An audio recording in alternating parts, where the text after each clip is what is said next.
জেলখানার একটি ছোট্ট রুমে গুটি গুটি হয়ে দেয়ালে কি যেন আঁকছে আর আনমনে কিছু একটা ভেবে যাচ্ছে। এইদিকে এই জেলের সুপার আদনান সাহেব গুটি গুটি পায়ে এগিয়ে চলেছে রাসেলের রুমের দিকে। তার মুখে একটা খুশির ছাপ, আবার কোনো কিছুর প্রতি চিন্তার ছাপ স্পষ্ট বোঝা যাচ্ছে। রাসেল, এই রাসেল, এইভাবে বসে বসে কি চিন্তা করো শুনি? আর দেয়ালে ওই মেয়ের ছবি কেন কিছু শুনি? রাসেল এই জেলের 1 বছর হলো আছে। ওর 2 বছরের শাস্তি হয়েছে। তখন থেকে জেলার সাহেব রাসেলকে খুব ভালোবাসে, জানি না কেন, তবে ওর ভালো কোনো গুণে হয়তো মুগ্ধ হয়েছে। আসসালামু আলাইকুম স্যার, আপনি কখন আসলেন? আনমানা হয়েই কথাটি জিজ্ঞেস করলো, যেন সে টেরই পায়নি যে স্যার কখন এসেছে। ওয়ালাইকুম আসসালাম। আরে আমি এসেছি মাত্রই, খুব বেশি সময় হয়নি। তোমার জন্য একটা খুশি সংবাদ আছে। জেলার সাহেব খুবই খুশি মনে বলল, কিন্তু খুশির কথা শুনে রাসেলের মুখে কোনো হাসি খুশি ছিটে ফোটাও নেই, যা তার মুখে দেখেই বোঝা যাচ্ছে। স্যার, আমার জীবনটাই বেদনায় ভরা। কোনোদিন সুখের ছোঁয়া পেয়েছি কিনা সন্দেহ আছে। আর আপনি বলছেন আমার জন্য খুশির খবর আছে? হ্যাঁ আছে। আমি কি তোমাকে মিথ্যা বলতে পারি বলো? তোমার ব্যবহার দেখে সবাই খুশি হয়। বিজয় দিবস উপলক্ষে তোর 1 বছর আগেই জেল থেকে ছাড়ার আদেশ দিয়েছে। তুমি যেদিন থেকে জেলে আসো সেদিন থেকে বুঝতে পেরেছি তুমি আর যাই করো না কেন কাউকে ধর্ষণ করতে পারো না। স্যার, আপনার এই কথাটা শুনে আমার হাসা উচিত নাকি কান্না করাটা উচিত ঠিক বুঝতে পারছি না। তবে স্যার, কথায় আছে না, যদি থাকে নসিবে আপনা আপনি আসিবে। আমার কাছেও এসেছিল, তবে সুখ নয়, মিথ্যের চাদরে আবরিত কষ্ট। কথাগুলো বলেছে আর হাতের আঙুল দিয়ে চোখের পানি মুছছে। সবার চোখ তারই দিকে, এ যেন এক ভিন্ন দেশি এলিয়েন। রাসেল, তোমার এখানে আসার মূল কারণটা কি? আমি সেটাই জানার অনেক চেষ্টা করেছি। যদিও লেখা আছে তুমি ধর্ষণের আসামি, কিন্তু আমার বিশ্বাস হয় না তুমি একজন ধর্ষক। স্যার, ধর্ষক হয়ে কেউ জন্মায় না। এই সমাজের উচ্চপদস্থ মানুষরাই তাদের মতো মানুষদের ধর্ষক বানিয়ে দেয়। রাসেল, তোমার তো কালকে শাস্তি শেষ, তাহলে তোমার জেলে আসার কাহিনীটা কি আমাদের বলবে প্লিজ? ওখানে থাকা আরো কয়েদিরাও সাথে পুলিশের অন্যান্য সদস্যরাও শুনতে ইচ্ছুক, যেন রাসেলের কাহিনী না শুনলে কারো পেটের ভাত হজমই হবে না। আমি আমার জীবনের সবকিছু খুলে বলবো, তবে এখন না, রাতে। এখন তো আমাদের সবার কাজ করার সময়। আমি চাই না আমার গল্প শোনার জন্য সবার কাজের ক্ষতি হোক। আচ্ছা, তাহলে রাতেই শুনবো, এটাই ফাইনাল। আবার কথা কিন্তু ঘুরে ফেলিস না। স্যার, এইটুকু বিশ্বাস রাখতে পারেন, আর যাই করি মিথ্যা বলে কারোর সাথে ঠকবাজি করি না। এরপর সবাই চলে গেল। রাতে এসে গল্পটা শুনবে বলে রাসেল আবারও আনমনা হয়ে বসে রইল। চলেন, অনেক তো বকবক করলাম, এখন একটু রাসেলের পরিচয়টা জেনে আসি। কি বলেন আপনারা? এই গল্পের নায়কের পুরো নাম হলো সোহান আফরিন রাসেল। সবাই রাসেল নামে বলে ডাকে তাকে। তার বাবা এই দেশের নামকরা বিজনেসম্যান রায়হান চৌধুরী। অর্থের কোনো কমতি নেই তাদের। মা জজ কোর্টের জজ। কোনো ভাই নেই, আছে শুধু ছোট্ট একটা বোন। ততটাও ছোট না যতটা আপনারা ভাবছেন। নাম জাকিয়া ইয়াসমিন জুই। পাকিস্তানের একটি নামকরা মাদ্রাসাতে পড়ে। এটুকুই এখনকার মতো পরিচয়, বাকি সব গল্প শুনতে শুনতে বুঝতে পারবেন। আমার জীবন কেন এমন হলো? কতটা সুন্দর ছিল যখন বাবা মা বোনের ভালোবাসা ছিল। তখন আফসোস আমার সাথে কেউ নেই। এখন আমি যে একেবারে একা হয়ে গেছি। এসব কিছু ভাবতেছে তখনই পিছন থেকে কয়েদি 421 রফি বলে উঠল, রাসেল, কি এত ভাবছো? চলো, কাজ করতে হবে, না হলে জেলার সাহেব সবাইকে বকা দেবে। ভাই চলেন। চলো। দুজন ধীরে ধীরে কাজের জায়গায় গিয়ে তাদের কাজ করতে থাকে। কাজ করতে করতে সন্ধ্যা হয়ে যায়। তখন রাসেল সহ সবাই ফ্রেশ হয়ে আবার সেই জেলে ফিরে আসে। কিছুক্ষণ পরে জেলার সাহেবের আদেশে রাসেলকে কিছু ভালো খাবার দিয়ে যায়। এই নাও তোমার খাবার, আর তাড়াতাড়ি খেয়ে নাও। খাবার ছিল আগের কিছুদিনের তুলনায় অনেকটাই ভালো, তাই রাসেল একটু ভাবনায় চলে আসে, আজ হঠাৎ ভালো খাবার কেন, তাও আবার বিরিয়ানি। তাই সে পুলিশকে জিজ্ঞেস করলো, স্যার, আজকে হঠাৎ আমার জন্য এত ভালো খাবার কেন? আপনাদের মনে হয় ভুল হচ্ছে, এই খাবারগুলো হয়তো অন্য কারো। অনেকটাই অবাক হয়ে কথাটা বলল। আরে না, ভুল কি করে হবে? আদনান স্যার তোমার জন্য এই খাবার পাঠিয়েছে, বুঝেছো? এখন খেয়ে নাও। বলে সেই পুলিশ চলে যায়। এদিকে রাসেল আর কেউ চিন্তা না করে অনেকদিন পরে বিরিয়ানি পেয়েছে, লোভ সামলাতে না পেরে পুরাই খেয়ে ফেললো। এদিকে একজন পুলিশ রাফি আদনান সাহেবকে বলতেছে, স্যার, রাত তো প্রায় শেষ হয়ে এসেছে, এখন চলেন কয়েদি 420 রাসেলের থেকে ওর ধর্ষণের কাহিনী শুনে আসি। ও ভালো কথা মনে করেছো, আমার তো সেই কথা মনেই ছিল না। চলো তাড়াতাড়ি যাই, আমার যে ওর কাহিনী শুনতে আর তর্স হয়েছে না। তারপর আদনান সাহেব সহ আরো কিছু লোক রাসেলের রুমের দিকে আসে। রাসেল, তোমার কথা মতো আমরা সবাই কিন্তু রাতে এসেছি, এখন আর মানা করলে শুনবো না। আরে স্যার, আপনারা তো এত কষ্ট করে আনলেন, আমি আর বলবো না এটা কি হয় বলেন। সেটাই ঠিক বলেছ। এখন তাহলে বলতে শুরু করো, কোনো কিছু না ভেবেই। হ্যাঁ রাসেল, বলতে শুরু করো, আমার যে আর তোমার কাহিনী শোনার জন্য তর্স হয়েছে যা। স্যার, আমার জীবনের কাহিনী শুনতে হলে আপনাদের অনেক সময় কষ্ট করে শুনতে হবে, কেননা গল্পটা প্রথম থেকেই বলতে হবে না, আর না হলে কিছু বুঝতে পারবেন না। আরে যত সময় লাগুক আর কষ্ট হোক না কেন, আমরা তোমার গল্প প্রথম থেকেই শুনবো, বলো। আচ্ছা তাহলে শুনেন। দিনটা ছিল 2019 সালের 10ই ফেব্রুয়ারি শনিবার। আমি ঘুমিয়ে আছি আরামসে, চারিপাশে কি হচ্ছে না হচ্ছে সেই দিকে আমার কোনো খেয়াল নেই। এই ছেলেকে নিয়ে আমি একটুও পারি না। কতবার করে বলি সকালে ঘুম থেকে ওঠার চেষ্টা কর, কিন্তু কে শুনে কার কথা। আজকে ওর কলেজের প্রথম দিন, তাও আবার ঘুম থেকে উঠছে না, নবাব পরে পরে ঘুমাচ্ছে। এই রাসেল, উঠ না, আর কত ঘুমাবি? আম্মু যাও তো, আর একটু ঘুমাতে দাও, মাত্র না উঠলাম। দেখছো ছেলের কথা, সারা রাত ঘুমানোর পরে এখন বলতেছে মাত্র ঘুমিয়েছে। এই তুই ঘুমাবি? ঠিক আছে ঘুমা। ওইদিকে প্রথম দিনেই কলেজ মিস করো, আমি গেলাম বলে মিস রেহানা বেগম মানে রাসেল আম্মু দরজার কাছে যেতে নিচে, অমনি কি, আজকে আমার কলেজের প্রথম দিন আর তুমি এখন ডাকতেছো? হ, এখন তো সব দোষ আমারই হবে। 2 বার ডেকে গেছি, এখন তাড়াতাড়ি ফ্রেশ হয়ে রেডি হয়ে নিচে আয়, তোর বাবা অপেক্ষা করতেছে। আম্মু তুমি যাও, আমি এই 2 মিনিট ওয়াশরুমে যাচ্ছি আর 5 মিনিট তোমার কাছে আসতেছি। বলে রাসেল দৌড়ে ওয়াশরুমে ঢুকে যায়, আর রেহানা বেগম হাসতে হাসতে পাগল ছেলে একটা। বলে রাসেলের রুম থেকে নিচে চলে আসে। তখন রাসেলের বাবা রায়হান চৌধুরী জিজ্ঞেস করে, কই তোমার আদরের বাদর ছেলে? এই শোনো, আমার ছেলের নামে বাজে কথা বলবে না, বলে দিলাম। আমি তো মজা করে বলছি, রাগ করো কেন? মজা করে বললো আর যেভাবেই বলো, আমার ছেলেকে নিয়ে বলবেই না। আচ্ছা ঠিক আছে, এখন বলো, রাসেল ঘুম থেকে উঠেছে? তখনই সিঁড়ি দিয়ে নামতে নামতে, কি ব্যাপার মিস্টার বাবা, আমাকে নিয়ে কি কথা হচ্ছে শুনি? এই তো এসে গেছে আমার সোনার চান। তা বাবা, এভাবে ঘুমালে কি তোমার কলেজে যাওয়া হবে? বাবা, আমি কি ইচ্ছে করে ঘুম থেকে উঠিনি নাকি? আমি তো স্বপ্নে দেখতেছিলাম তুমি আমার পাশের বাসায়। আর কিছুই বলতে পারলো না রাসেল, কারণ ওর বাবা ওর মুখ হাত দিয়ে চেপে ধরেছে। এই আমাকে কি মায়ের খাওয়াবে নাকি? কানে কানে বললো। তাহলে আমার সাথে লাগতে আসো কেন বাবা? জানো না আমার জজ আম্মু আমার দলে? এই কি ফুসুর ফুসুর করছিস? আর তুই এসব কি পোশাক পরেছিস? যাক, এত সময় পরে হলেও সবার চোখে রাসেলের পোশাকের উপর পড়ল। আসলে রাসেল খুবই সাধারণ পোশাক পরেছে। আরে আমি তোর পোশাক খেয়াল করিনি। তা বাবা, এই পোশাকে কেন পরছিস? আর আমার কি কাপড় কেনার টাকা নাই নাকি? বাবা সেটা না, আসলে আমি চাই না সবাই জানুক আমি ধনী ঘরের সন্তান। আমি চাই সাধারণভাবে গরিবদের কষ্টটা বুঝতে। কিন্তু বাবা। আম্মু কোনো কিন্তু না। তখন কেউ আর কোনো কথা বলো না, কারণ সবাই জানে রাসেল বলেছে তো ওইটা পরিবর্তন করবে না। তারপর রাসেল সবার সাথে বসে নাস্তা করে কলেজে যাওয়ার জন্য বের হয়। এই রিক্সাওয়ালা মামা, এই কলেজে যাবে নাকি? হ মামা, জামু, উঠে বসেন। তারপর রাসেল রিক্সায় উঠে বসে রিক্সা আপন গতিতে ছুটে যায় কলেজের দিকে। কিছু সময় পরে কলেজে এসে পৌঁছায়। রিক্সা থেকে নেমে 50 টাকার একটা নোট দিয়ে বলল, মামা এই নাও তোমার টাকা। মামা, আমার কাছে তো ভাঙতি নেই। মামা তুমি রেখে দাও, আর কিছু কিনে খেও। মামা, আপনার মতো মানুষ এখন আছে? 20 টাকার ভাড়া 50 টাকা দিলেন, যেখানে সবাই 20 টাকা দিতেই কত বাহানা করে।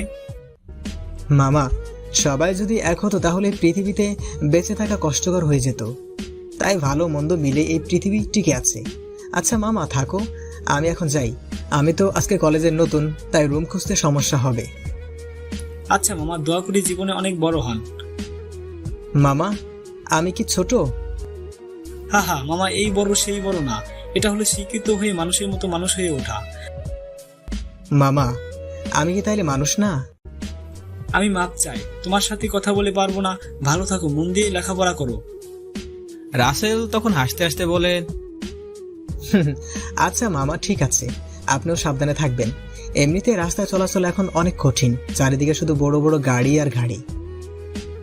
বলে রাসেল কলেজ গেট দিয়ে ভিতরে ঢুকতে যাবে, তখনই পিছন থেকে কেউ একজন ধাক্কা দেয়, যার কারণে রাসেল তাল সামলাতে না পেরে পড়ে যায় সামনে দিয়ে যা কোনো এক জীবন্ত বস্তুর উপর। কিরে মামা, আজকাল মাটি এত নরম হলো কি করে? মনে হচ্ছে আমি কোনো এক তুলার বস্তার উপরে আছি। রাসেল এসবের থেকে ধ্যান ভাঙে ঠাসটাস শব্দে। এটা কি হলো? আমাকে থাপ্পড় দিল কেডা? অনেকটাই আতঙ্কিত হয়ে। আসলে রাসেল একটা মেয়ের উপর পড়েছে, তাই তার কাছে মনে হচ্ছে সে কোনো তুলার বস্তার উপর পড়ে আছে। এই মেয়েটা হলো আমাদের আজকের গল্পের নায়িকা, নুসরাত ইমরো শিখা। বাবা মার আদর করে শিখা বলে ডাকে। একেবারে বজ্জাতের হাড্ডি একটি মেয়ে, ছেলেদের পোশাক পরে থাকতেই বেশি পছন্দ করে। সারা শরীর যেন অহংকার আর দেমাগে ভরা। এবার বিএসসি প্রথম সেমিস্টার অ্যাডমিশন নিয়েছে ইলেকট্রিক্যাল অ্যান্ড ইলেকট্রনিক্স ডিপার্টমেন্টে। বাবা শরীফ চৌধুরী একজন নামকরা বিজনেসম্যান আর শিখার মা একজন গৃহিণী। ছোট লোকের বাচ্চা, তোর সাহস হয় কি করে আমার উপরে পড়ার? রাসেল চারদিকে খোঁজে আসল এই কথা কে বলেছে, কোথা থেকে, কিন্তু সে বুঝতে পারছে না। যে একটা মেয়ের উপর শুয়ে আছে এই ভাবতেছে। তখন যখন কথা শুনলো না, তখন শিখা আবার ঠাস ঠাস করে লাগিয়ে দিল রাসেলের গালে। এইবার ঘোরের অবসান ঘটেছে, তাই ঘটনা বুঝতে পেরে তাড়াতাড়ি উঠে পড়ে। হে রে, আমি এত সময় এই চুলার উপরে শুয়েছিলাম, এইসব কিছু আনমনা হয়ে ভাবতাছে। কি রে ক্ষেত, গুনে গুনে 4টা থাপ্পড় খেয়েও আমার কথার জবাব দিচ্ছিস না? আরো খেতে ইচ্ছে করছে নাকি? এত সুন্দরী মেয়ের নরম হাতে থাপ্পড় খেলে খারাপ লাগবে না। শিখার দিকে তাকিয়ে ঘোরের মাঝে বলে ফেলে, কি যেন বিড়বিড় করে বললি? আবার বল, আমি শুনতে পাইনি। অনেকটা রেগে। না কিছু বলিনি তো, শুধু বলেছি আপনি অনেক সুন্দর, একদম পরীর মতো। চুপ, তোর মতো ছোট লোকের মুখে আমার সৌন্দর্যের কথা শুনতে ভালো লাগে না। তুই আগে এটা বল, আমাকে ধাক্কা দিয়ে ফেলে দিয়ে উপরে পড়েছিলি কেন? আসলে আমি ইচ্ছে করে করিনি, কেউ পিছন থেকে আমাকে ধাক্কা দেওয়ার কারণে পড়ে গেছি আপনার উপর, সরি। তোর শরীর গোষ্ঠী কিলাই। তখন পিছন থেকে শিখার বান্ধবীরা নীলা, অনামিকা, সুমি, ইসরাত চলে আসে। এই শিখা, ছেলেটা সরি তো বলছে, তাহলে এমন করছিস কেন? তোরা এর পোশাক দেখেছিস? মনে হয় নর্দমা থেকে উঠে এসেছে। আমার পোশাকটাই নষ্ট করে দিছে। ছি, কি গন্ধ! তুই একাই গন্ধ পাচ্ছিস, আমরা তো গন্ধ পাচ্ছি না। তোদের মনে হয় ঠান্ডা লেগেছে, তার জন্য এমন বাজে গন্ধ পাচ্ছিস না। এই শিখা, বসে বসে তামাশা না দেখে ওকে এমন শাস্তি দে যাতে ভবিষ্যতে আর কোনো মেয়ের উপরে পড়ার সাহস না করে। এই কথা শুনে রাসেল তো ভয়ে চুপসে গিয়েছে। এরা এমন কেন? এই দুইটা মেয়ে কত ভালো, আমাকে ছেড়ে দিতে বলল। আর এরা কি ভয়ঙ্কর রে বাবা, আমাকে কি করে আল্লাহ ভালো জানে, মনে মনে বললাম। কি রে ছোট লোকের বাচ্চা, কি ভাবস? তাড়াতাড়ি কানে ধর, 20 বার উঠবস কর। দেখেন, আমি তো সরি বলেছি, তাও এমন করতেছেন কেন? আজকে আমার কলেজের প্রথম দিন। কি তুই প্রথম আর সিনিয়রদের সাথে এমন ব্যবহার করছিস? দাঁড়া, স্যারকে বলে তোকে টিসি দিতে বলছি। না এটা করবেন না, আমি গরিব, আমার বাবা মায়ের অনেক স্বপ্ন আমাকে নিয়ে, প্লিজ এমনটা করবেন না। দেখ শিখা, ছেলেটার সাথে এমন করিস না, ওকে দেখে কিন্তু গরিব বলেই মনে হচ্ছে। তোর দেখি এই ক্ষেতের জন্য দরদ উতলাই পড়তাছে, ওর পরিবর্তে তুই তাহলে কানে ধর। সবাই হাসতে হাসতে বলল, দেখ, তোদের সাথে কথা বলাটাই ভুল, থাক আমি গেলাম। আমাকে যেতে দিন প্লিজ। বাবু যাবা তো, আগে কানে ধরো, না হলে আমি স্যারের কাছে গেলাম। আচ্ছা, এটা বাদ দিয়ে আরেকটা শাস্তি দিলে হয় না? আরেকটা শাস্তি? কি করা যায়, কি করা যায়? এই তো পাইছি। আচ্ছা, তুই এখন গিয়ে আমাদের সামনে একটা মেয়েকে লিপ কিস করে দেখাবি। এটা শুনে তো রাসেলের কলেজা শুকিয়ে গেল। যে ছেলে মেয়েদের থেকে গুনে গুনে 100 হাত দূরে থাকে, আর সে নাকি কোনো মেয়েকে কিস করবে, তাও সবার সামনে। কি বলছেন এসব? তাহলে আগেরটা কর, এটা বাদ দিয়ে। না, আমি এটাই করব। কাকে করতে হবে বলেন? তোর ইচ্ছে মতো কোনো মেয়েকে কিস করবি, ব্যাস lip to lip kiss. Rasel অনেক সময় ভেবে কাউকে তার মনের মতো না পেয়ে শিখাকে জাপটে ধরে কিস করেছে, যা দেখে ওইখানে থাকা সবার চোখ কপালে উঠে আসার মতো অবস্থা হয়ে গিয়েছে। যে মেয়ের হাত পর্যন্ত ধরার সাহস করে না, আর এই ছেলে শিখাকে কিস করেছে। শিখার তো চোখে ছানা বড় হয়ে গেছে, রাসেলকে ছাড়াতেই পারছে না। 5 মিনিট পর ছেড়ে দিয়েই একটা দৌড়ে রুম খুঁজে রুমে চলে এলে। ওই কুত্তা, কই যাস? তারা তোর সাহস কি করে আমাকে কিস করার? শালা, তোকে আমি দেখে নিব। বলে এটাকে গজগজ করতে করতে চলে যায় ক্লাসের দিকে। এদিকে রাসেল ক্লাসে এসে বসে পড়ে আর ভাবতে থাকে তার সাথে আবার কি করবে ওই মেয়েটা। এইসব ভাবতে ভাবতে হঠাৎ রাসেলের চোখ যায় দরজার দিকে, আর দেখতে পায় শিখাদের। যেখানে বাঘের বয়স সেখানে সন্দেহ হয়, গুরুজনেরা ঠিকই বলেছে। আর কি মেয়ে রে বাবা, আমার সাথেই পড়ে আর আমাকে বলে কিনা সে আমার সিনিয়র। শিখা, দেখ, ওই ছেলেটা আমাদের সাথেই পড়ে, মনে হয়।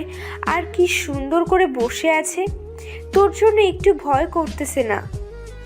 পরে দেখাবো এই শিখা কি জিনিস, আগে ক্লাস করতে দে। কিছু সময় পরে ক্লাসে স্যার চলে আসে আর সবাই দাঁড়িয়ে সালাম দেয়। আসসালামু আলাইকুম স্যার। ওয়ালাইকুম আসসালাম। তোমরা সবাই কেমন আছো? সবাই একসাথে বলে ওঠে, আমরা ভালো আছি। আপনি কেমন আছেন স্যার? আমি অনেক ভালো আছি। আচ্ছা, তোমাদের সাথে আগে পরিচয় হয়নি। আমি আমিনুল ইসলাম, তোমাদের ক্লাস নিব। এখন তোমাদের সবার পরিচয় দাও একে একে। তারপর সবাই সামনে থেকে পরিচয় দেয়। এখন রাসেলের পালা, কিন্তু রাসেল কিছু বলছে না। কি ব্যাপার, তুমি কিছু বলতেছো না কেন? স্যার, আমার বলার কিছু নেই, তবুও বলি আমি সোহান আফরিন রাসেল। সবাই রাসেল বলেই ডাকে। আমার বাবা ছোট্ট একটা ব্যবসা করে, মা গৃহিণী। এক কথায় বলতে পারেন খুবই গরিব ঘরের ছেলে আমি। রাসেল, গরিব বলে কষ্ট পাবার কিছু নাই। ভালোভাবে পড়াশোনা করো, অনেক বড় হবা। ধন্যবাদ স্যার। এখন পরিচয় দেবার পালা আসে শিখার। এই মেয়ে, তুমি বলো। স্যার, আমি এই শহরের নামকরা ব্যবসায়ী শরীফ সাহেবের মেয়ে নুসরাত ইমরুজ শিখা। এইভাবে অনেক কথা বলে পরিচয় পর্ব শেষ করে কিছু কথা বলে স্যার চলে যায়। আজকে নাকি আর ক্লাস হবে না, তাই রাসেল বাড়ির উদ্দেশ্যে ক্লাসরুম থেকে বাইরে হতে নিলে কেউ একজন পিছন থেকে ডাকে, এই ছেলে দাঁড়া। রাসেল শুনতে পেয়ে দাঁড়িয়ে যায় আর পিছনে তাকিয়ে দেখে তার বয়সের একটা ছেলে তাকে ডাকছে। হ্যাঁ ভাই, আমাকে ডাকছেন? হ্যাঁ, তুমি ছাড়া তো আর কাউকে ডাকিনি। ও, তাহলে বলেন কি জন্য ডেকেছেন? আমি শুনেছি তুই নাকি শিখাকে বিরক্ত করেছিস। ও, তাহলে ওই মেয়েটা বলেছে মনে মনে। ভাই, আমি ইচ্ছে করে তো অমনটা করিনি। শোন, তোকে দেখে অমনটা মনে হয় না, আর যেহেতু আজকে তুই প্রথম, তাই মাফ করে দিলাম। কিন্তু পরে যদি শুনি তাহলে হাড্ডি একটাও আস্ত থাকবে না। ধন্যবাদ ভাই, আমি তাহলে আসি, আর আমি আপনার কথাগুলো মনে রাখবো। রাসেল বলে রিক্সা নিয়ে বাসায় চলে আসে। কি রে বাবা, আজকে প্রথম দিন ক্লাস কেমন করলে? আর কোনো ঝামেলা হয়নি তো আবার? না আম্মু, কিছুই হয়নি। আর একটা ক্লাস করে ছুটি হয়েছে, প্রথম দিন বলে নাকি এমনটা হয়েছে। ও আচ্ছা, তাহলে যা ফ্রেশ হয়ে খেতে আয়। আম্মু, তুমি তো আদালতে গেছিলা, ফিরছো কখন? আজকে বেশি কাজ নেই, তাই চলে এসেছি একটু আগে। তারপর রাসেল তার রুমে চলে আসে। সবকিছু রেখে ড্রেস পরিবর্তন করে একটা 3/4 প্যান্ট আর একটা টি শার্ট পরে ওয়াশরুম থেকে ফ্রেশ হয়ে নিচে চলে আসে। আম্মু আব্বু আজকে খেতে আসবে না? না, আজকে আসবে না, অফিসে নাকি আজ অনেক কাজ। তুই তাড়াতাড়ি খেয়ে নে, অনেক ক্ষুধা লেগেছে, তোকে দেখেই বুঝতে পারতাছি। আম্মু, অনেক ক্ষুধা লেগেছে, দাও দাও, খেতে দাও। তারপর রাসেলের আম্মু খাবার দেয় রাসেলের প্লেটে। রাসেল তৃপ্তি সহকারে পেট ভরে খেয়ে নেয়। রাসেল, কলেজে কি কোনো মেয়ে পছন্দ করেছিস নাকি? রাসেলকে ওর আম্মু হাসতে হাসতে উপরের কথাটা জিজ্ঞেস করলো। আসলে বলতে গেলে এরা সবাই বন্ধুর মতোই। আম্মু, আজকে তো কলেজে ঘটে যাওয়া ঘটনা বলাই হয়নি। রাসেলের আম্মু অনেকটা অবাক হয়ে জিজ্ঞেস করে, কি কথা বাবা, তাড়াতাড়ি বল, কোনো ঝামেলা না তো? আরে এসব কিছুই না, তুমি তাহলে শোনো। তারপর রাসেল কলেজে ঘটে যাওয়া পুরো ঘটনা ওর আম্মুকে বলে। আপনারা তো জানেনই, তাই আর নতুন করে বললাম না। এদিকে রাসেলের কথা শুনে ওর মা তো হাসতে হাসতে শেষ। আমার ছেলে তাহলে একটা মেয়ের হাতে থাপ্পড় খেলো? আম্মু তুমি এরকম কেন করতেছো? আর জানো, ওইটা মনে হয় কোনো মানুষ ছিল না, ছিল একটা মানুষরূপী পরী। কি আমার বৌমা তাহলে এত সুন্দর? আরে যে আমাকে দেখতেই পারে না, আর তুমি তাকে বৌমা বলছো? এসব কথাবার্তার মাঝে রাসেলের ফোনে একটা কল আসে, তাই কলটা রিসিভ করার জন্য হাতে নেয়। কে ফোন দিছে বাবা? তোমার আদরের মাদ্রাসাতে পড়া হুজুর মেয়ে জুই কল দিয়েছে। হ্যালো, আসসালামু আলাইকুম জুই, কেমন আছিস? ওয়ালাইকুম আসসালাম, আমি ভালো আছি। ভাইয়া তোমরা সবাই কেমন আছো? ভালো আছি। আর আম্মু এখানে আছে, নে আম্মুর সাথে কথা বল, আমি ভাত খাওয়া শেষ করি। আচ্ছা ভাইয়া, ঠিক আছে, তুমি আম্মুর কাছে দাও। রাসেল তখন ফোনটা ওর আম্মুর কাছে দেয় জুইয়ের সাথে কথা বলার জন্য। আসসালামু আলাইকুম, আম্মু কেমন আছো? আর আব্বু কেমন আছে? ওয়ালাইকুম সালাম, আমি ভালো আছি। আর তোর বাবাও ভালো আছে। তুই কেমন আছিস মা? আমিও ভালো আছি। আম্মু, আমি 1 মাসের ছুটি পাইছি, আগামী সপ্তাহে বাড়িতে আসব। সত্যি বলছিস? আমার না অনেক খুশি লাগতেছে তুই বাড়ি আসবি এইটা শুনে। মা দেখে শুনে সাবধানে আসিস, কেমন? এভাবে আরো অনেক কথা বলে ফোন কেটে দেয়। বিকেলে রাসেল ঘুমে আছে, তখন ফোন থেকে সৃষ্টি ভূমিকম্পের শব্দে ঘুম ভেঙে যায়। ঘুম ঘুম চোখে মোবাইলের স্ক্রিনে তাকিয়ে দেখে ওর বন্ধু হালিম কল দিয়েছে আমেরিকা থেকে, তাই তাড়াতাড়ি করে ফোনটা রিসিভ করে। হ্যালো মামা, কেমন আছিস? আরে এতদিন পরে আমার কথা মনে পড়লো। আমি ভালো আছি, তুই কেমন আছিস? আর আমি তো তোকে মনে রেখেছি বলেই তোর কথা মনে পড়তেই তোকে কল দিলাম। আর ওটা তুই তো একবারও খোঁজ নিস নাই, শালা আবার কথা কস। সরি রে দোস্ত, আসলে আমি কেমন চাপের মাঝে থাকি সেইটা তো তুই জানিস। তাই তো তোকে কিছু বললাম না, শালা বেঁচে গেলে। তা দেশে আসিস না কেন? শালা ওইখানে থেকে বুড়া হলে পরে কোনো মেয়ে দিব না, তখন বুঝবা কেমন মজা। আমি না হয় দূরে থাকি, কিন্তু তুই তো দেশেই আসিস, তাহলে বিয়ে করিস না কেন? এই বেটা, আমি এখনো পিচ্ছি খোকা আছি, জানোস না? তারা দেশে কবে আসবি? এভাবে দুই বন্ধুর মাঝে অনেক কথা হয়। অনেক সময় কথা বলার পরে ফোন রেখে দিয়ে ফ্রেশ হয়ে রাসেল বাইরে চলে আসে। ধীরে ধীরে হাঁটতে হাঁটতে সামনের একটা টং দোকানে এসে বসে। এই মামা, একটা স্পেশাল দুধ চা দিন তো। মামা বসেন, আমি 1 মিনিটে বানিয়ে 2 মিনিটে দিচ্ছি। কিছু সময় পরে, এই মামা নিন আপনার চা। তারপর রাসেল চা নিয়ে খেতে থাকে। এক পর্যায়ে রাসেলের চোখ রাস্তায় আটকে যায়। দেখতে পায় রাস্তা দিয়ে এক সাদা পরী হেঁটে যাচ্ছে। মনে হচ্ছে পরীর রাজ্য থেকে ভুল করে মাটিতে চলে এসেছে। একটু ভালো করে খেয়াল করেই তার ভাবনাটা ভুল প্রমাণিত হয়, কেননা ওই মেয়েটাই ডেঞ্জারাস শিখা ছিল। সুন্দর হতে পারে, কিন্তু মনটা তার সুন্দরী না। একটা কথা মাথায় ধরছে না, এই মেয়ে প্যান্ট আর টি শার্ট বা টি শার্ট ছাড়া কিছুই পরে না। সে আজ 3 পিস পরেছে, কারণ কি? ধুর, যাই কারণ হোক না কেন, ওকে কিন্তু এই গেটআপে অসম্ভব সুন্দর লাগতেছে, মনে মনে বললাম। রাসেল এভাবে তাকিয়ে থাকাটা শিখা ঠিকই খেয়াল করে। রাগে তার শরীরটা কম কম করতে থাকে, কিন্তু একটা ভালো কাজে যাচ্ছে বলে কিছু না বলে চলে গেল। শালা, আমি এখন একটা ভালো কাজে যাচ্ছি বলে এখন বেঁচে গেলি, না হলে তোর খবর করতাম। তারপর রাসেল চা শেষ করে আবার বাসায় চলে আসে। বাসায় এসে একটু বই নিয়ে বসে, কিন্তু বই আজ তার সাথে বেইমানি করছে। পড়ার পরিবর্তে শিখার চাঁদ মুক্তি ভেসে উঠেছে। দূর, আমি কি পাগল হয়ে গেলাম নাকি? ওর কথা কেন মনে পড়তেছে? তবে কি আমি ওকে ভালোবেসে ফেলেছি? হ্যাঁ, আমি ওকে ভালোবেসে ফেলেই, যেটা প্রথম দেখায় একতরফা ভালোবাসা নামেই পরিচিত। এসব ভাবছে ঠিক তখনই রাসেলের মনে অনেক দিন হলো এফবিতে যাওয়া হয় না, তাই বই রেখে এফবিতে ঢুকে। কিন্তু মেসেজ দেখে ওর চোখ কপালে, কেননা প্রতিটা মেসেজ শুধু ভাই গল্প কি আর দিবেন না, কবে গল্প দিবেন ভাই, আপনার মনের গহীনে লুকিয়ে থাকা প্রেম। গল্পটা যতই পড়ি ততই পড়তে ইচ্ছে করে, গল্পটা যতই শুনি ততই শুনতে ইচ্ছে করে। আপনাদের কিন্তু বলতে ভুলে গিয়েছি, আমাদের গল্পের নায়ক গল্প লেখে। বাবারে বাবা, এত মেসেজ! এদের কি খেয়ে দিয়ে কোনো কাজ নাই নাকি? শুধু মেসেজ করে গেছে।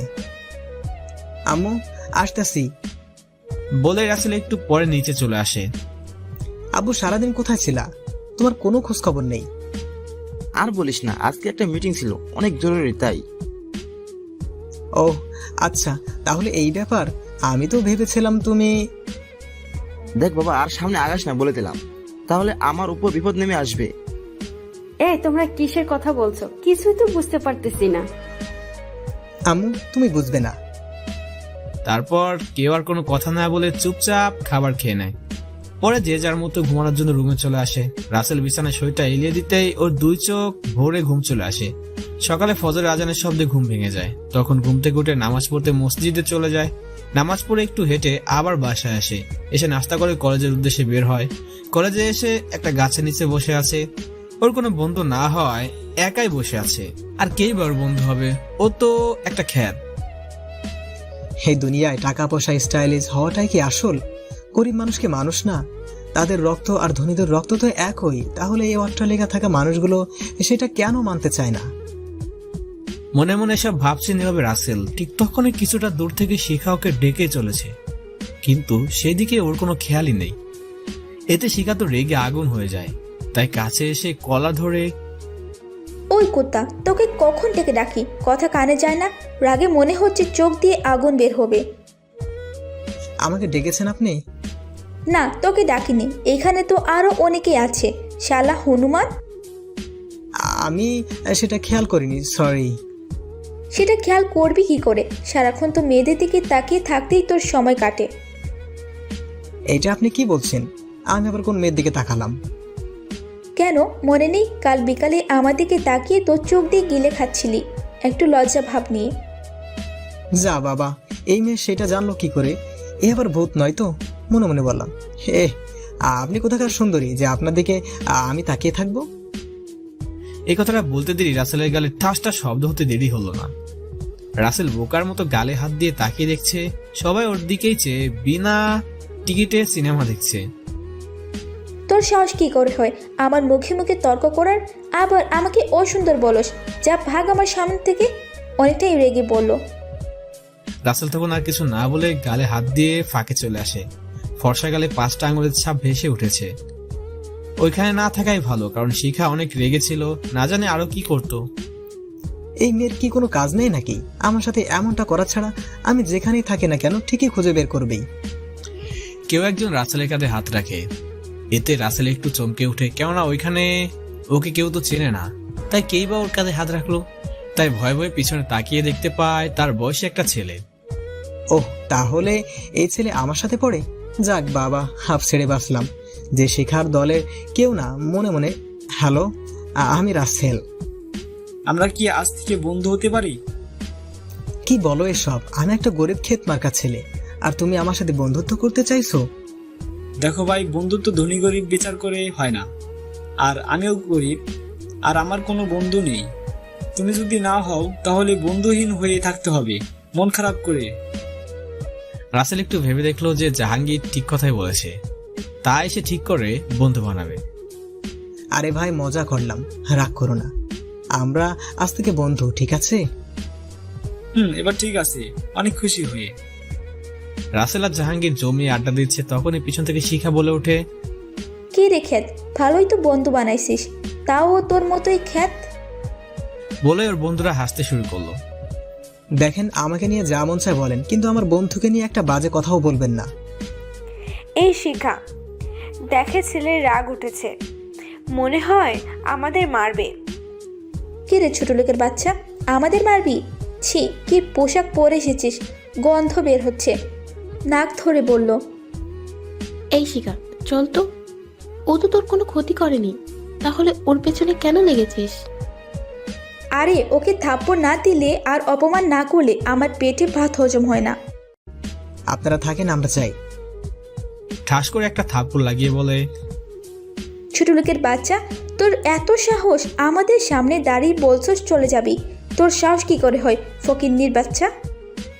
রাসেল আর নিজের রাগকে কন্ট্রোল করতে পারো না। তাকে নিয়ে যা বলছে তাতে কোনো আপত্তি নেই, কিন্তু ওর বাবা মাকে নিয়ে কথা বলবে এটাও সহ্যই করতে পারে না, তাই ঠাস ঠাস করে 2টা থাপ্পড় লাগিয়ে দেয়।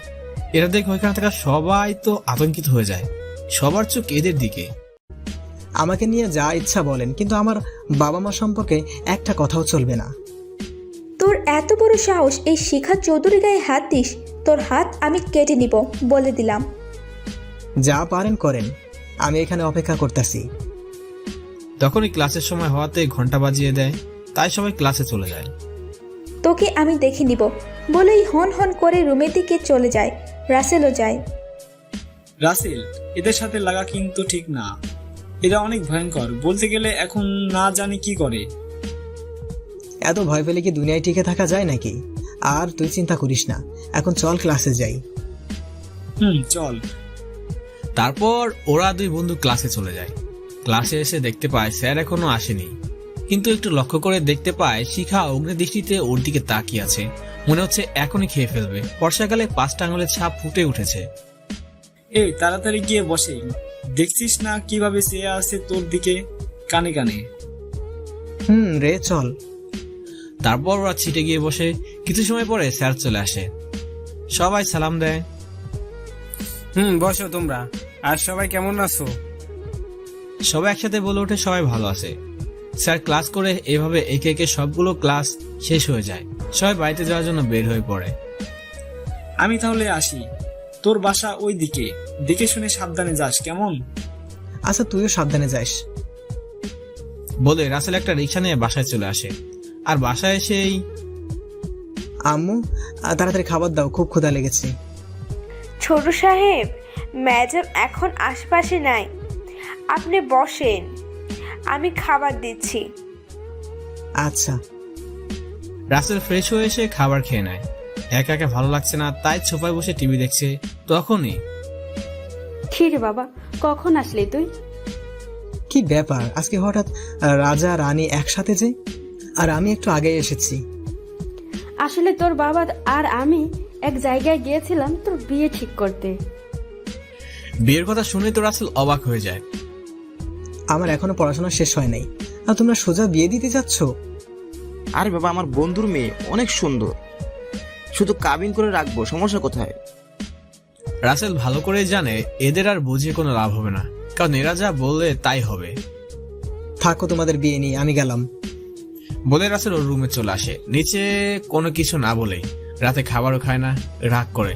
তাই ওর আম্মু ডাকতে চলে আসে। বাবা রাগ করে থাকিস না, তোর এমন অবস্থা দেখে আমার কি ভালো লাগতেছে বল।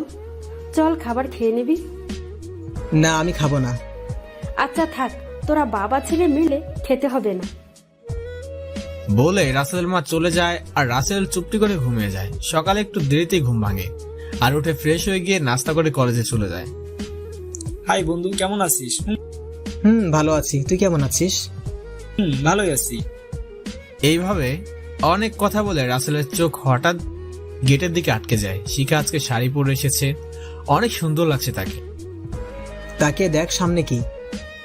জাহাঙ্গীর সামনে তাকিয়ে শিখাকে দেখে তো অবাক হয়ে যায়। এই মেয়ে আজকে শাড়ি পরেছে। ওইদিকে শিখার বান্ধবীরা অবাক এমনটা দেখে। কি রে, আজকে এত সুন্দর করে সেজে আসলি, তাও আবার শাড়ি পরে? ইচ্ছে হলো তাই। আর আমার কিন্তু বিয়ে ঠিক হয়েছে আমার বাবার বন্ধুর ছেলের সাথে। এইভাবে অনেক কথা বলে শিখা মনে মনে ফোন দিয়ে আটে রাসেলকে থাপ্পড় মার একটা শাস্তি দিতেই হবে। তাই ওর বান্ধবীদের সাথে একটা প্ল্যান শেয়ার করে। দেখ, তোরা এটা করতে পারিস না, ছেলেটার জীবন নষ্ট হয়ে যাবে। তুই যদি কাউকে বলিস তাহলে তোরও খবর আছে। আর তুই গিয়ে রাসেলকে বলবি কলেজের 333 নাম্বার রুমে আসতে, একটা কাজ আছে। আচ্ছা, মুখটা ছোট করে। নীলার কোনো কথা না বলে সোজা রাসেলের কাছে চলে আসে। ভাইয়া, তোমার সাথে শিখা দেখা করতে চায়, ও ওর ভুল বুঝতে পেরেছে। রাসেল তো অবাক, কেননা এই মেয়ে ওর থেকে মাপ চাইবে। তা আপনার বান্ধবী কোথায় দেখা করবে? কলেজের 3 তলায় 333 নাম্বার রুমে, কারণ সেখানে সবাই দেখবে আর মজা নেবে। রাসেল ভাবে নীলার কথায় যুক্তি আছে, তাই সেখানে যাওয়াটাই উত্তম। আচ্ছা আপনি যান, আমি আসতেছি। নীলা চলে আসে। আমার কাজ শেষ, তোদেরটা শুরু করতে পারোস। এই তো লক্ষ্মী মেয়ের মতো কাজ। তারপর শিখা তার প্ল্যান মতো সেখানে চলে যায়। দেখ বন্ধু, ওইটা যে মেয়ের কোনো একটা চাল তোকে ফাঁদে ফেলার জন্য, তুই যাস না। আরে ওই না তো, ওর ভুল বুঝতে পেরেছে, আমার সাথে অমন কিছুই করবেই না। বলে আর কোনো কথা না শুনে রাসেল চলে যায়। কিন্তু রাসেল গিয়ে দেখে একটা পরিত্যক্ত রুম, কিন্তু ওই রুমে কোনো মানুষের ছিটে ফোটাও নেই। তাই একটু ভিতরে দেখার জন্য আস্তে আস্তে ভিতরে প্রবেশ করে। তখনই পেছন থেকে দরজা আটকানোর শব্দ আসে। সেটা দেখার জন্য রাসেল পিছনে তাকিয়ে দেখতে পায় সেখানে কেউ আছে। অন্ধকারে ভালো করে বোঝা যাচ্ছে না ভূত নাকি মানুষ, তবুও অনেক চেষ্টা করে বুঝতে পারে সেখানে কোনো ভূত নয়, বরং মানুষ, তাও আবার মেয়ে, মানে শিখা। রাসেল শিখাকে দেখে মনের যে ভয় ছিল সেটা দূর হয়ে যায়, তাই এক বুকে থুতু দেয়। দেখ কতটা ভয় পেয়েছিলাম। এই যে ম্যাডাম, এভাবে কেউ দরজা বন্ধ করে? এই অন্ধকার রুমে আমি তো ভয় পেয়েছিলাম, আর একটু হলেই তো দম বন্ধ হয়ে আসতো। বাবা, কাজ শুরু করার আগেই ভয় পাচ্ছ? এটা তো হবে না। চান্দু তোমার জন্য অনেক কিছু অপেক্ষা করছে সামনে।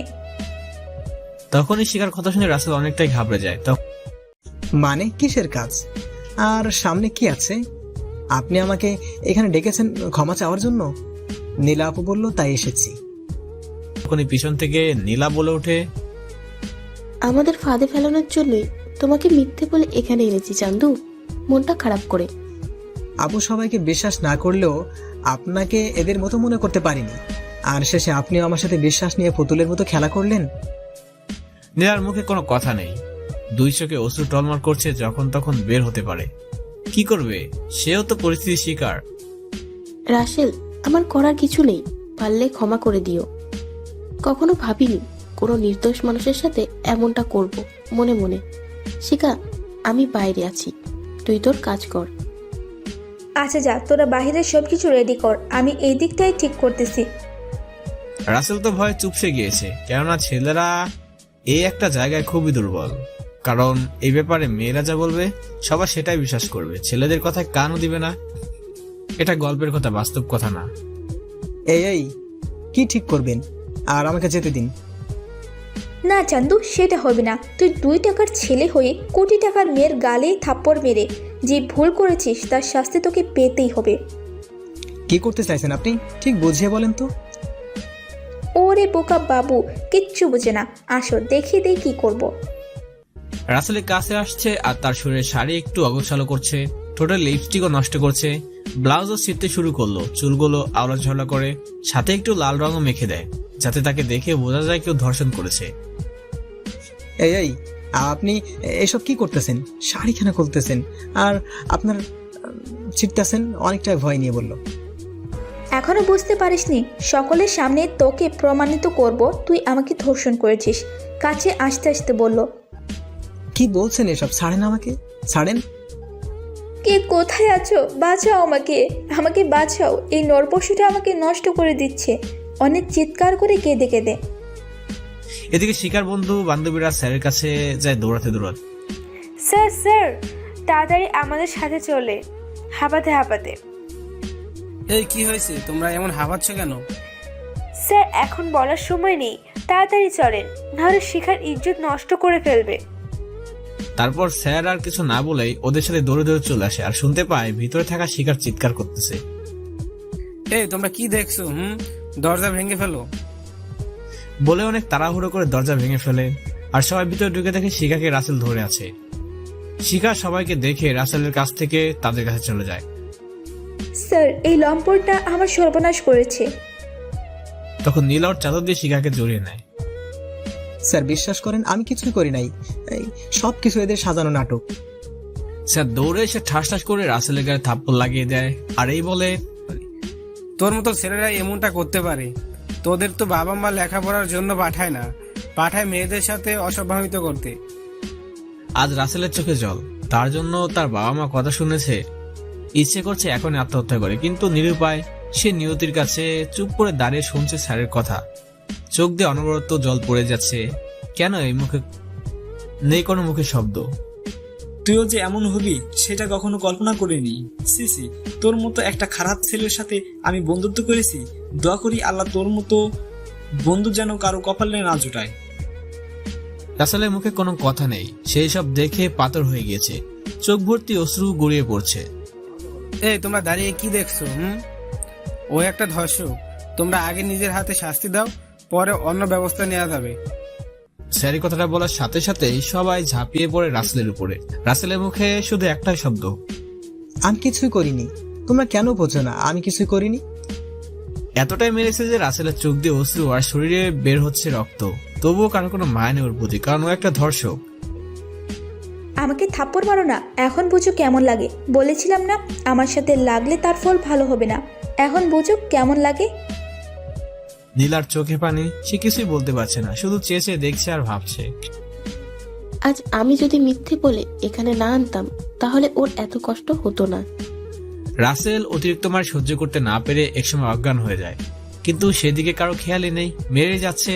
তখন স্যার লক্ষ্য করে, এই তোমরা থামো, রাসেল তো নড়াচড়া করতেছে না, কিন্তু কিছু হয়ে গেল না তো? এই কথাটা শুনে সবাই মারা বন্ধ করে। শিকার তো ভয় কলেজা শুকিয়ে গিয়েছে, যদি কিছু হয়ে যায়। তখন সবার মধ্যে একজন রাসেলের পাল চেক করে দেখে কিছু হয়নি।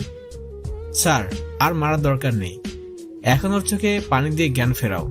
আমি দেখি ওর ফাইল থেকে ওর বাবা মার তথ্য পায় নাকি, আর পুলিশকে আসতে বলছি। তখন পুলিশ কথাটা শুনে শিকার অনেক খারাপ লাগে, সে এত কিছু ভেবে দেখেনি। স্যার পুলিশ কেন? শিখা মামুনি, তোমার কোনো ভয় নেই, পুলিশ এই জানোয়ারটার বিচার করবে। বলেই স্যার চলে যায়। তাই শিখা চাইলেও কিছু বলতে পারে না। এদিকে একজন রাসেলের চোখে পানি ছিটিয়ে দিচ্ছে, কিন্তু ওর জ্ঞান ফিরছে না। এভাবে অনেক সময় করার পর রাসেলের জ্ঞান আসে, দেখে সবার মুখে হাসির রেখা ফুটে ওঠে। এদিকে স্যার গিয়ে পুলিশকে সবকিছু খুলে বলে, আর কলেজে আসতে বলে। রাসেলের ফাইল ঘেটে ঘুটে একটা নম্বর পায়, সে নম্বরটা ছিল রাসেলের বাড়ির ল্যান্ড লাইনের নম্বর। স্যার ফোন দিলেই বাড়ির কোনো কাজের লোক ফোন রিসিভ করে। আসসালামু আলাইকুম, কে বলছেন স্যার? ওয়ালাইকুম আসসালাম, আমি এই কলেজ থেকে বলছি। এটা কি রাসেলের বাড়ির নম্বর? হ্যাঁ হ্যাঁ, এটাই তো তার বাড়ির নাম্বার। কেন?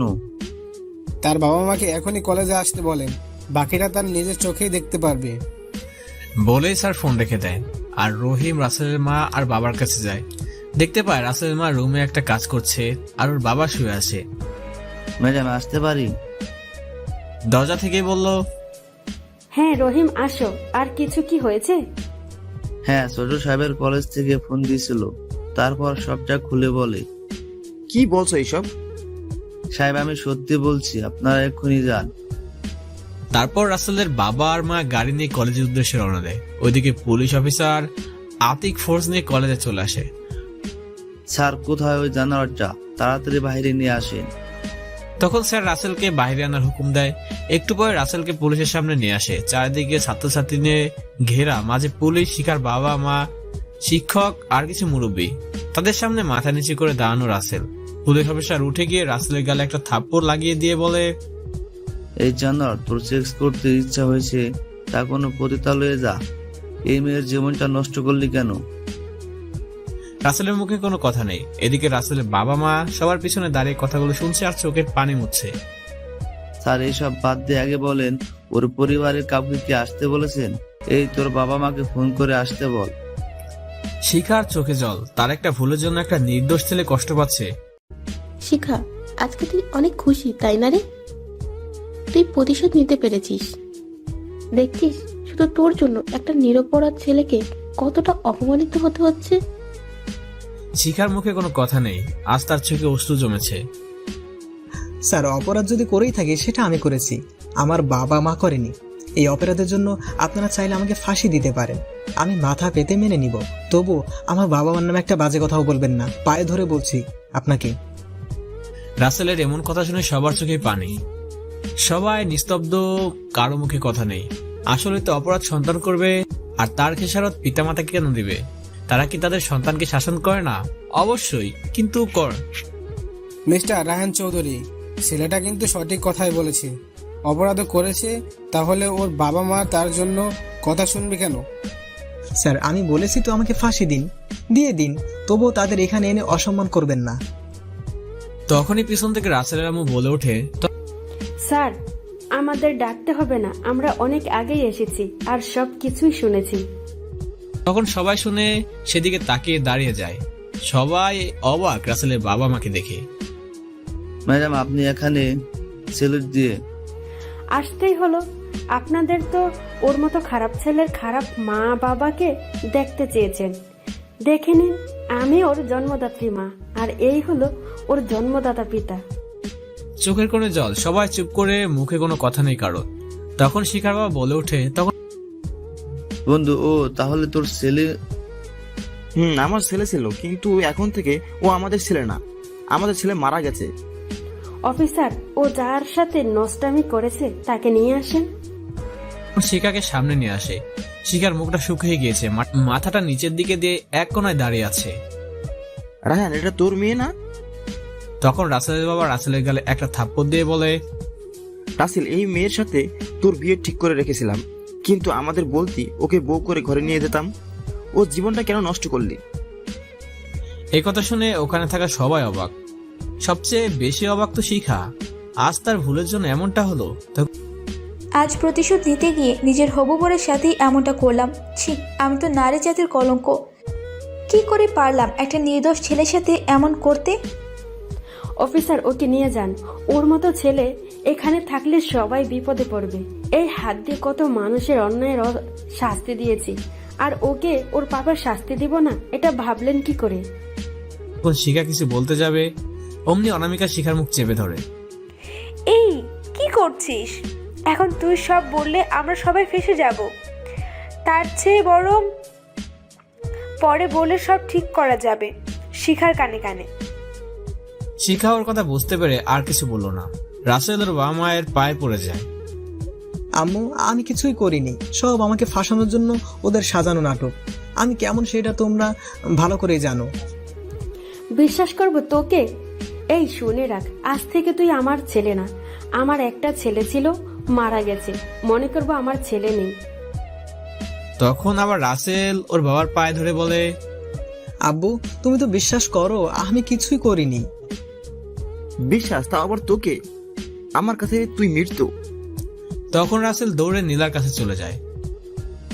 আপু, আপনি সবকিছু জানেন, আমার আব্বু আম্মুকে একটু বুঝিয়ে বলেন না। কিন্তু নীলা কিছু না বলে সেখান থেকে চলে যায়। নীলারও খুব করে বলতে ইচ্ছে করছিল, কিন্তু বলতে পারেনি। এখন আমার মেয়েটার কি হবে? ওর বিচার আইন করবে। অফিসার, ওকে নিয়ে যান, কালকে আদালতে ওর বিচার হবে। তখন পুলিশ রাসেলকে টানতে টানতে নিয়ে যায়। এদিকে রাসেলের বাবা আর মার চোখের পানি। কি থেকে কি হয়ে গেল? মামনি, তুমি কোনো চিন্তা করো না, ও ওর শাস্তি পাবে। বলে সেখান থেকে বাসায় চলে এসে সোফায় বসে পড়ে। মাথায় হাত দিয়ে রাসেলের বাবা মা রাসেলের আম্মুকে জিজ্ঞেস করে, আচ্ছা বলো তো, আমাদের রাসেলের কি বিচার করবে তুমি? খুব তো সবার সামনে বললে ও আমাদের ছেলে ছিল, কিন্তু এখন নাই, মরে গেছে। আসলে আমরা কি আমাদের কলেজা ছাড়া থাকতে পারবো? এই কথাটা শুনে রাসেলের আম্মু বলে, শুধু কি আমি একাই বলেছি? তুমি বলনি? আমি আইনের হাতে বাঁধা। ওর অন্যায় অনুযায়ী ও যেই শাস্তি পাবে সেটা ওকে পেতেই হবে, হোক না সে আমার ছেলে। আইন সবার জন্য সমান। তাই বলে আমাদের ছেলে সেই কথা একটু ভাববে না? ও যদি এই জিনিসটা ভাবতো, তাহলে এমন জঘন্য কাজ করার আগে আমাদের কথা একবার হলেও ভাবতো। যাই হোক, এই বিষয়ে আর কথা বলবো না। মনে রেখো, অন্যায় যে করে আর যে অন্যায় সহে, দুজনেই সমান অপরাধী। তারপর রাসেলের আব্বু কোনো কথা না বলে তার রুমে চলে যায়। কারণ কিছু বলেও কোনো লাভ হবে না, কেননা রাসেল এমন একটা কাজ করেছে যেটা কারো কাছে বলে মুখ পাওয়া যাবে না। এদিকে নীলা আর শিখা অনামিকা একসাথে বসে ভাবছে। তখন নীলা বলে ওঠে, শিখা, তুই আজ একটা নিরপরাধ ছেলের সাথে যা করলি তার ক্ষমা তুই কখনো পাবি না। দেখেছিস ছেলেটা কত ভালো, তোর নাম ধরে একবারও বলেনি তুই ওর সাথে কি কি করেছিস। তার উপরেও রাসেল তোর হবু বর ছিল, যা আমাদেরও অজানা। আচ্ছা শিখা, রাসেল এত বড়লোক হয়েও এই খ্যাত ছেড়ে কলেজে আসতো কেন? আর সব অপমান সহ্য করতো, যেখানে তার মায়ের নাম শুনেই সবার হাত পা কাঁপে। বাবারটা বাদ দিলাম। আমি কিছুই জানি না, আর ওর সাথে যে বিয়ে সেটা আমি কালকেই প্রথম শুনেছি। যদি জানতাম ওই হাদারাম আমার হবু বর, তাহলে তো ভ্যানিটি প্যাক করে রাখতাম। এমন জঘন্য কাজ তো দূরে থাক। আচ্ছা, আমরা যদি কালকে আদালতে সত্যি কথা বলি তাহলে কিন্তু রাসেল বেঁচে যেতে পারে। হ্যাঁ নীলা, তুই মনে হয় সত্যি কথাই বলেছিস। আমরা যদি কালকে সত্যি কথা বলি তাহলে ও বেঁচে যাবে। যাও, সত্য বলো, আর পুলিশ আমাদের সবাইকে রাসেলের পরিবর্তে আটক করুক। এটাই তো ঠিক। আচ্ছা, আমরা তাহলে পরে সব খুলে বলবো যখন ওই ঘটনাটা শান্ত হবে। এটা মনে হয় ঠিক হবে। চল এখন বাসায় যা। আকাম তো অনেক করেছিস, টাকা আছেই বলে গরিবদের মূল্যটুকু করতে শিখিসনি। আমরা তো মানুষ নামে কলঙ্ক করে। তারপর আর কেউ কোনো কথা বলে না, সবাই যার যার কাজে চলে যায়। এদের কথা তো অনেক হলো, এবার চলেন আমাদের নায়কের কথা একটু শুনে আসি। রাসেলকে থানায় আটকে রেখেছে। দেখ, তুই যেই ঘরের সন্তান, একবার মুখ খুললে একটা কেন 1000টা মেয়ে তোর কাছে চলে আসবে। তাহলে তুই এমন কেন করলি? ওই মেয়েটার সাথে তার থেকে বড় কথা, তোর সাথে তো ওই মেয়ের বিয়ে ঠিক করে রেখেছে। অফিসার, আমি কতবার বলবো আমি কিছুই করিনি। আমাকে মেরে ফেললেও বলবো একই কথা। শোন, আমাদের রসের ছেলে বলে এখনো কিছু বলছি না বলে ভাবিস না যে আমরা চুপ করে বসে থাকবো। জটপাট বলে ফেল, কেন করছিস? তোর মতলব কি ছিল? এমন কথা শুনে রাসেলের প্রচন্ড রাগ উঠে যায়। বললাম না আমি কিছু করিনি। কোন মতলব তো? দূর কি বাত। পুলিশ আর রাগটা ধরে রাখতে পারলো না, উড়াধুরা মার শুরু করে দেয়। এমনিতে মার খেয়ে শরীরের অবস্থা খারাপ হয়ে গেছে, তার উপর আবার এখন চলছে আনলিমিটেড মায়ের। এখনো সময় আছে, সব খুলে বল। মরে গেলেও বলবো না, আমি কিছু করিনি। তখন মায়ের গতি আরো বৃদ্ধি করে দেয়, যার কারণে রাসেলের শরীর বেয়ে রক্ত পড়ছে। এক পর্যায়ে রাসেল অজ্ঞান হয়ে ফ্লোরে পড়ে যায়। তখন পুলিশ অফিসার আতিক মারা বন্ধ করে দেয়। এভাবে দেখতে দেখতে দিন টিপিটের রাত শেষ হয়ে যায়। সকালে রাসেলকে আদালতে নেওয়ার জন্য গাড়িতে তোলা হয়। রাসেলের আম্মু আজকে এখনো আদালতে যাওয়ার জন্য রেডি হচ্ছে না কেন? কিছুই ভালো লাগছে না। আমার হাত দিয়েই আমার কলেজার টুকরোকে কি করে শাস্তি দিব বলো? এইভাবে ভেঙে পড়লে হবে না, কারণ তুমি আইনের লোক। মনে রেখো, তুমি একজন বিচারক। তোমার থেকে সবাই ন্যায় বিচার পাওয়ার জন্য আসে। আচ্ছা, তুমি থাকো, আমি রেডি হয়ে সবকিছু নিয়ে আসি। এই তোরা সবাই ওকে দেখে রাখিস যেন পালিয়ে না যায়। তারপর ধীরে ধীরে গাড়ি চলতে থাকে আদালতের দিকে।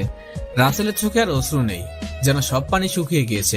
পাথর হয়ে গাড়ি সিটে বসে আছে, হাতে বেড়ি পায়ে বেড়ি। দেখতে দেখতে আদালতে উপস্থিত হয়ে যায়। একে একে সব মানুষ এসে বসে পড়ে। জজ এখন আসেনি, তাই সব অপেক্ষা করছে। রাসেল নিচের দিকে তাকিয়ে দাঁড়িয়ে আছে, ফর্সা মুখটা মলিন হয়ে আছে। দেখেছিস শিখা, রাসেলের অবস্থা? মেরে মেরে রক্ত বের করে দিয়েছে। ওর অবস্থা দেখে আমারই কান্না পাচ্ছে। তুই এত ইমোশনাল হয়ে পড়লে তো জজকে কে সব বলে দিবি? দেখ নীলা, এখানে কিন্তু সত্যি কিছুই বলা যাবে না। এমনভাবে বলতে হবে যাতে রাসেল সত্যি সত্যি অপরাধী প্রমাণিত হয়। তোর আল্লাহ কর আমাকে যেন কাঠগড়ায় না ডাকে। তখনই কেউ বলে ওঠে, সবাই চুপ করেন, জজ সাহেব উপস্থিত আছেন। চারিদিকে নীরবতা, কারো মুখে কোনো কথা নেই। জজ সাহেব আসলেন, সবাই দাঁড়িয়ে সালাম দিলেন। আপনারা সবাই বসেন আর আজকের কার্য শুরু করেন। জজ সাহেবা একবার রাসেলের দিকে তাকিয়ে নিজের চোখের জলটা মুছে নেয়, সবার চোখ ফাঁকি দিয়ে। বাদী পক্ষের উকিল মোহাম্মদ রফিক, আসামির পক্ষের উকিল মোহাম্মদ শফিক। ম্যাডাম, আমি মনে করি এই কেসটা নিয়ে খুব বেশি কথা বলতে হবে না, কারণ সবাই জানে কাঠগড়ায় দাঁড়ানো লম্পটটাই ধর্ষক। তবুও আসামির মুখ থেকে কিছু শুনতে চাই, যদি আপনি অনুমতি দেন তো। এখানে জজ বললাম না, কারণ সব জায়গাতে তো আম্মু কথাটাই তুলে ধরেছি। Mister Rafiq, permission granted. ধন্যবাদ ম্যাডাম। এই ছেলে, বলো, ওই বাচ্চা মেয়েটার সাথে এমন জঘন্য কাজ কেন করেছিলে? রাসেল তখন আর্চিক ও রামুর দিকে তাকিয়ে আবার চোখ নিচের দিকে নিয়ে বলে, আমি আগেও বলেছি কিছু করিনি, এখনো বলছি কিছু করিনি। আচ্ছা, মানলাম তুই কিছুই করিস নাই, তাহলে সবাই ঘটনাস্থলে তোকে হাতে নাতে ধরলো কিভাবে? ম্যাডাম, আমার আর কিছুই জানার নাই। মিস্টার শফিক, যদি কিছু জিজ্ঞেস করতে চান তাহলে করতে পারেন। মিস্টার শফিক, আপনার কি কোনো কথা জানার আছে? আপনি অনুমতি দিলে আমি ওই মেয়েগুলোকে কিছু জিজ্ঞাসা করতে চাই। ওকে, করতে পারেন। ধন্যবাদ ম্যাডাম। আমি প্রথমে শিখার কাছ থেকে কিছু জানতে চাই। মিস শিখা কাঠগড়ায় হাজির হন। তখনই শিখা সবার মুখের দিকে তাকিয়ে ধীরে ধীরে কাঠগড়ায় গিয়ে দাঁড়ায়, নিচের দিকে তাকিয়ে আছে আর বলল, যাহা বলিব সত্যি বলিব, সত্য ছাড়া মিথ্যা বলিব না। আচ্ছা মামনি, কাঠগড়ায় দাঁড়ানো ছেলেকে কি তুমি চেনো? তখন শিখা একবার রাসেলের দিকে তাকিয়ে বলল, চিনি, আমার সাথেই পড়ে, একই ডিপার্টমেন্ট। তোমার সাথে এমনটা কেন করলো? ম্যাডাম, এটা কোন ধরনের প্রশ্ন?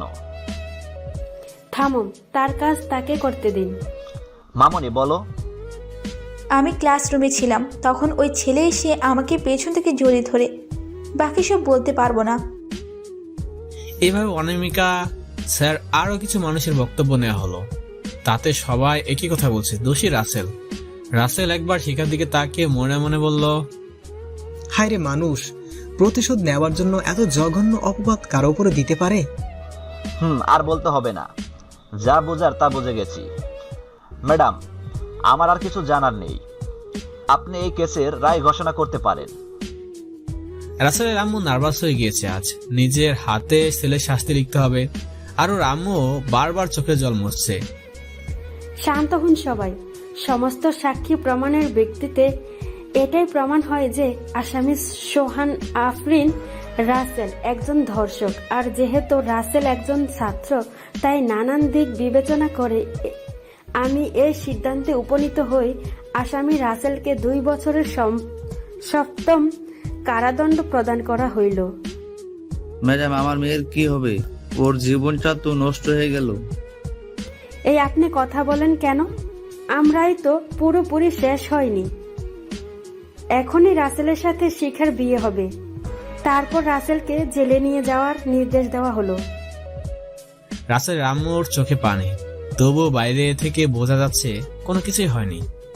বিয়ের কাজ সম্পূর্ণ হয়ে গেল। শিখা মামনি, আজ থেকে তুমি আমার বাড়ির বউ। আমি চাই না তুমি তোমার বাড়িতে থাকো। মামনি চলো আমাদের সাথে। আমরা মনে করব আমাদের কোনো ছেলে নেই, শুধু একটা মেয়ে আছে, সেটা তুমি। রাসেল তখন দৌড়েও আম্মুর পায়ে পড়ে যায়। আম্মু, এমনটা বলো না। তুই আমার ছেলে না।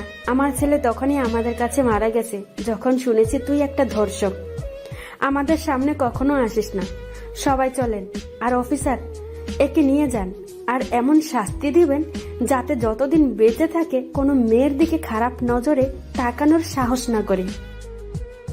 অনেকটাই ডেকে, আর সেটা শুনে রাসেল বলে উঠলে, জজ সাহেবা, আজকে আইনের কালো কাপড়ে আপনার চোখ বাঁধা পড়ে আছে, কিন্তু একদিন এই সত্যটা জানতে পারবেন, যেদিন আপনার চোখ থেকে কালো কাপড়টা সরে যাবে। কিন্তু আফসোস, সেই দিন হয়তো আমাকে আর পাবেন না। আর এই যে ম্যাডাম, আমার নামে মিথ্যা অপবাদ দিয়ে যে কষ্টটা আমাকে দিলেন, এর 4 গুণ কষ্ট আমি আপনাকে ফেরত দিব। কথাটা শুনে শিখাও কিছু বলো না। কি বা বলবে? সব তো তারই কাজ, আর রাসেল তো ভুল বলেনি। ইট মারলে পাথর তো খেতেই হবে। রাসেলও বাবা মাকে উদ্দেশ্য করে বলে, সাহেব আর জজ ম্যাডাম, আমি তো আপনাদের না জানি একটা এতিমখানার সব খরচ বহন করতাম। এখন তো আমি জেলে যাচ্ছি, জানি না কোনোদিন এই দুনিয়ার আলো আমার চোখে পড়বে কিনা, নাকি ধুকে ধুকে অন্ধকার জেলের এক কোনায় পড়ে মরে থাকবো। কেউ খোঁজও নিব না যে পর্যন্ত আমার এই শরীরে পচন ধরে গন্ধ বের না হয়। দয়া করে আপনারাও এতিমখানার খরচ বহন করিয়েন, এটা আমার অনুরোধ। ছেলে হয়ে না, একজন কয়েদি হয়ে, আর পারলে ক্ষমা করে দিয়েন। অফিসার, চলেন। চোখ মুছতে মুছতে বের হয়ে গেল রাসেল পুলিশের সাথে। তার আর কথা বলার শক্তি নেই, আর সবার চোখে পানি, কেউ যেন ভালোই নেই। রাসেলের আম্মু ওর শেষ ইচ্ছাটা কিন্তু আমাদের পূরণ করা উচিত।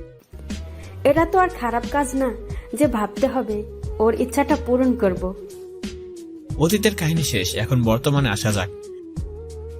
স্যার, এই ছিল আমার কালো অতীতের ধর্ষণ উপাধি পেয়ে জেলে আসার কথা। কেউ কথা বলতে পারছে না, সবার চোখে পানি, যেন গল্পটা শুনে সবাই পাথর হয়ে গিয়েছে। তখন জেলা সাহেব বলে ওঠে, একটা মেয়ে প্রতিশোধের জন্য এমনটা কি করে করতে পারে? আমার তো ইচ্ছা করছে ওকে গুলি করে মেলে। স্যার, ভাগ্য যার সাথে থাকে না তার সাথে এমনটাই ঘটে। আচ্ছা রাসেল, রাত অনেক হয়েছে, তুমি খেয়ে ঘুমিয়ে পড়ো, আমরা আসি, সকালে দেখা হবে। ঠিক আছে স্যার, আসসালামু আলাইকুম, আর শুভরাত্রি। ওয়ালাইকুম আসসালাম, শুভরাত্রি। বলে সবাই চলে যায়। রাসেল একা একা আরো আনমনা হয়ে পড়ে। আজকে একটু হলেও ওর ভালো লাগতেছে। এটা ভাবে যে একটু হলেও তার কষ্টটা কারো সাথে শেয়ার করেছে। এদিকের কথা তো অনেক শুনলেন, রাসেলের অতীতের কাহিনীটা শুনলেন। এখন চলেন একটু রাসেলের পরিবারের কাছ থেকে ঘুরে আসি। আম্মু ওষুধটা আগে খেয়ে নাও, না হলে কিন্তু কান্না করে দিব। আসলে রাসেল টেনশন করছে কারণ তার আমু প্রায় অসুস্থ থাকে, তাই জোর করে শিখা ওষুধ খাওয়ায়।